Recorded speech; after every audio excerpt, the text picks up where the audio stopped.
የመጨረሻው ተግባራችን የሚሆነው ደግሞ የኤሌክትሪክ ማከፋፈያ ሶኬታችንን ግድግዳ ላይ ባለው የሶኬት መሰኪያ ላይ መሰካትና እላዩ ላይ ያለውን ማብሪያና ማጥፊያ በመጫን ማብራት ነው።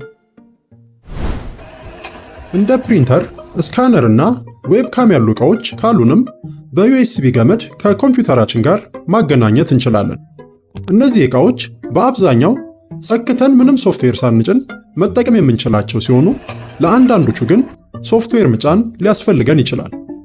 አብዛኛውን ጊዜም እነዚህን ሶፍትዌሮች ከዕቃዎቹ ጋር አብረው በሲዲ ልናገኛቸው እንችላለን።